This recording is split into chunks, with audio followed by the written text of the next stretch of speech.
Welcome back, America. I'm Hugh Hewitt. Eli Lake is a columnist with the Free Press. He is a frequent guest on the Commentary Podcast, and he has a fabulous podcast of his own called Breaking History. The most recent episode of Breaking History is part one of a two-part series on the volcanic history of the state of Iran. Prone to convulsions, prone to revolution. Eli, welcome. This is so timely because this is on Sunday, the 6-month anniversary of Donald Trump's second inauguration. And I think the most important thing he did was send the B-2s to destroy the Iranian nuclear program. Yeah, And do you agree with that? But I just think far and away he changed history right there. I think absolutely he did, and you're absolutely right. It was also the decision to support Israel ultimately. His coordination with Netanyahu, which we learned after the 12-day war, which had gone back. So it was a combination of those things to kind of support the ally and let Israel sort of show that it can be a very important, it can fight pretty well and pull these incredible operations off, and then to come in for that coup de grace. Absolutely, I think it was history making on his part for sure. So this edition of Breaking History could not be better timed because the question Yeah. is now, can the regime survive? Your first part is, well, not many regimes have survived very long in Iran. Well, you want to tell people about it? Yeah, absolutely. I try to look at, and this is going to be looking at what I call Iran between its revolutions. So we know all as Americans about 1979 because of the hostage crisis, and that's when Ayatollah Khomeini and we call it the Islamic Revolution, and it changes the face of Iran extraordinarily so, and ends 2,500 years of monarchies going back to the Achaemenid Persian Empire. But there was a revolution before that that starts in 1906, which is called the Constitutional Revolution. And that's really where this first part begins. And we're going to kind of take it up to the 79 revolution, which gives us the Iran of today.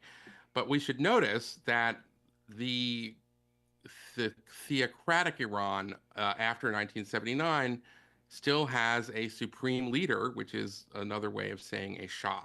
So yes, the Pahlavi dynasty is replaced, but it is replaced with almost a kind of new religious dynasty. And there are differences, of course, but the style is the same. And what I look at, as I call it, is the Iranian kind of paradox or the Iranian riddle, which is that there is all of this ferment, particularly in the 20th century, of Iranians organizing, using people power to try to fight for what we would consider to be democracy, but that these hinge moments, 1925, 1941, 1953, and I would say also, of course, 1979, the Democrats, the liberals, the constitutionalists end up empowering an autocratic leader. And it's something I think What you taught it's, me, yeah, what you taught me is that I've heard about the Arab Street since I was a kid. The Arab Street is yeah, this mythical giant force in the Middle East that can right. result in revolution. I hadn't really thought of there being an Iranian street, but I think you've Oh, proven yes. pretty conclusively there is an Iranian street and it comes out every 50 years or so. So Yeah. I'll wait for part two, but give us a preview. Do you think it's going to come out again? I think that it's come out. I mean, first of all, we've seen national demonstrations 5 times since 2017. That's not counting the 2009 Green Movement, where hundreds of thousands of Iranians came out to protest the stolen election, and the student uprisings of 1999. So I think that there's a lot there. We don't know who the leaders are, but that's also not novel in Iranian history. The constitutional revolution was a leaderless revolution for the most part.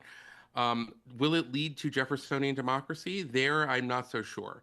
And I do think it would be valuable in some ways to have a figure. Perhaps it will be the son of the deposed Shah, Reza Pahlavi, who has entered into the arena in some ways, and has kind of started a movement to try to get Iranian Revolutionary Guard Corps people to defect, and has said that he wants to transition the country to a democracy. I support that if it can. Maybe people will rally behind him. But there is something that to understand Iran, it's to understand this paradox, this sort of ferment for self-rule, and yet kind of always lining up behind the strong man. It's not unlike Russia, really. Russia's always had a czar, and we've called them different things, but they end Yep. up with the czar, and it's in their DNA. I thought the first part was brilliant. Now I want to go to since I think that's the most important part of Donald Trump's 6 months, I want to tell you what I think is the biggest mistake: lifting the Okay. sanctions on Jolani. Okay. I think Osama bin Laden, followed by Zawahiri, followed by Zarqawi, followed by al-Baghdadi. I think the next name in that line is Jolani, and I think we made a mistake. What do you think? Well, it's very interesting. It does come back to Iran in this following sense. When Oh, Khomeini rises to power in 1979, the Western media, and you were around for this, portrayed him as a democratic figure. They believed him when he said he believed in democracy, but with the guidance of Islam, not bothering to read anything else he'd written, which he'd written a lot, or to interrogate exactly what that would mean. With Jelani, we're kind of getting a replay of this. He's telling us in the West what we want to hear. And that has been enough to try to begin the steps to bring him into the family of nations. Now, what's interesting is what we saw this week, as I'm sure you're referring to, the Israelis are yes. watching the actions.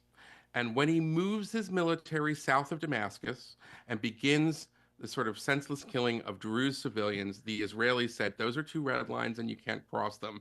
I thought that Benjamin Netanyahu explained that military strike brilliantly. He said it was two things. He said he had spoken with the leader of the Druze community in Israel, who said, this is a genocide of our people and you can stop it. And he did. And he also said, we told them, we've communicated, there's a red line. You may not put your military forces south of Damascus. We enforce that red line and we'll see what happens. But that is very valuable because if Israel isn't there, in some ways, you could say acting like a superpower, right? That's what America used to do. You Oh, you they are. attack They're a nuclear superpower. They are among the absolutely club. right. And So uh, so anyway, I think that Netanyahu is the one who's saying trust but verify, and I think that you're right that but Trump has proven that he is not an ideological restrainer. Trump is proving yes, that he can can pivot. come around He on can things. pivot. He pivot. He Yeah. pivoted on And Ukraine in a good way. Yeah. I hope he pivots soon on that. Meanwhile, Breaking History is the podcast that will bring you up to speed on Iran. That's a great insight about Khomeini and Jolani, and I hope you make it in the next episode of Breaking History. Boy, Have a great weekend, you, Eli. Hugh. I'll be follow You too, Eli thank at you. Eli Lake on X as well, and Breaking History wherever you find podcasts. Subscribe to the Free Press, by the way.